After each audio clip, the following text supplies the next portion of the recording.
I would like to discuss the most frequent questions I get, either via email, by students, or people who meet me and find out what I do.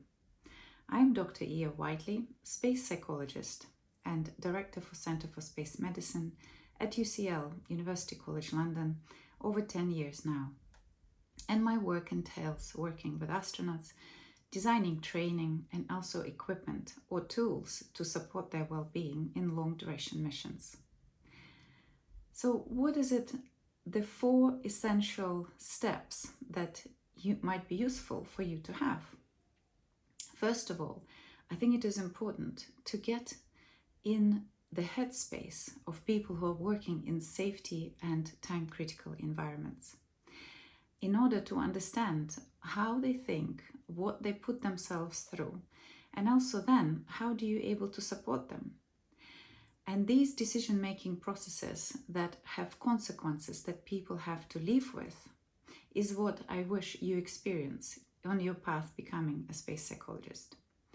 So these activities could be like a scuba diving license, where you learn to depend on your own decisions, or you might go to rescue scuba diver, where you have to be able to save others and make safe decisions for people around you, and in a critical situation to be able to stay calm and calm other people down with your attitude and your actions and your decisions. And importantly, if you become a master of scuba diving, you will then be able to teach others the skills. And when we are able to teach others how to act in a safety critical environment, that's when we actually gain an understanding of what the thought process is and how best to support it. And you will also gain the respect of others who work in these environments. Another activity might be skydiving. And skydiving is where you possibly rely on other people packing your parachute. Maybe you will pack a parachute. Maybe you'll pack parachutes for others and certified to be a packing expert. And when you jump under the parachute, and I have many jumps behind me, with competitions behind me as well in acrobatics and also precision landing, and I love it. And it's something that allows me to understand the environment I'm in, understand the people I'm working with, and gain an insight on what they're thinking like and why they make that decisions. And I had also a personal experience when my parachute was not in a great condition, and yet I made a calculated decision and landed safely.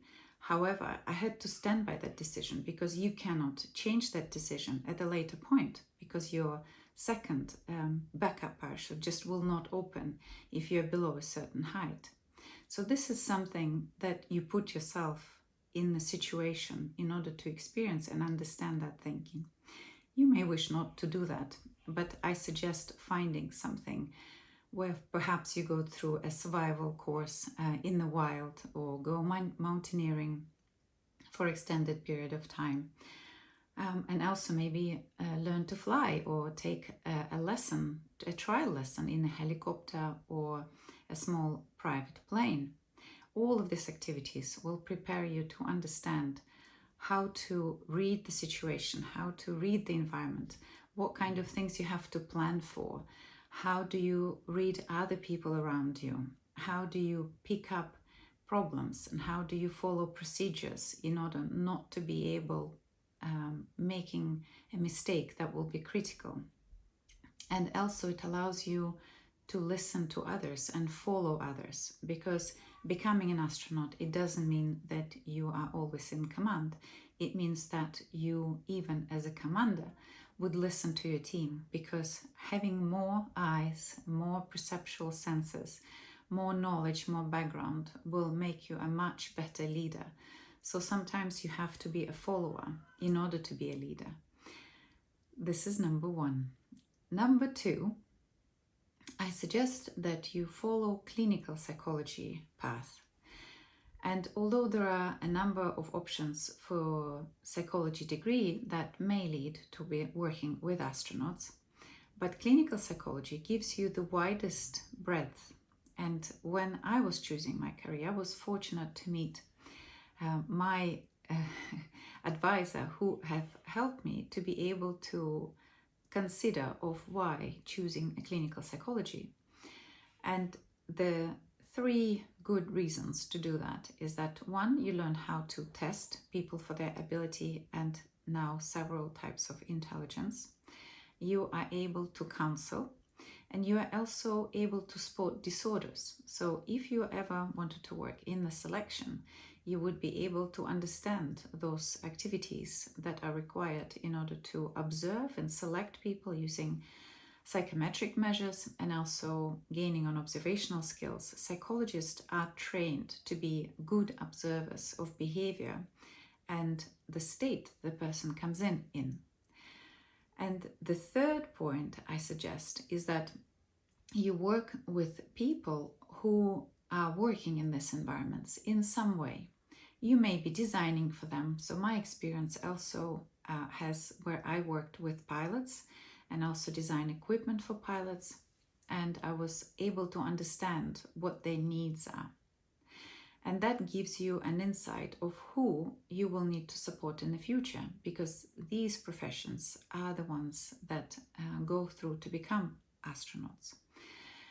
And the fourth of what is important is choosing the topic for your thesis, be it master's thesis.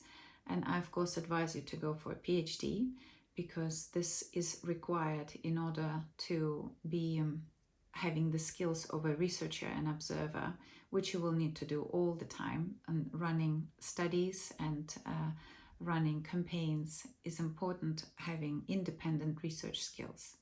And that topic might not be directly in space psychology, but it might be related.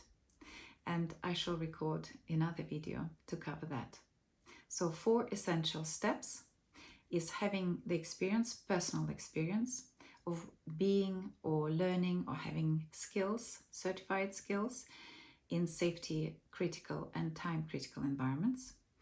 Second is being able to gain the psychology degree in the area of clinical psychologist, because it has the best selection from the topics in psychology to give you the widest option possible to work in space psychology. And fourth, working with people that you will be potentially working in the future, who are likely to become astronauts. And the final point is to be able to choose the topic of your master's thesis or PhD, which I recommend, which can be closely related to your future work. I look forward to seeing you soon. Subscribe, and please tell me the topics that you would like to hear, and I'm happy to record a video. Looking forward to seeing your comments. Till next time.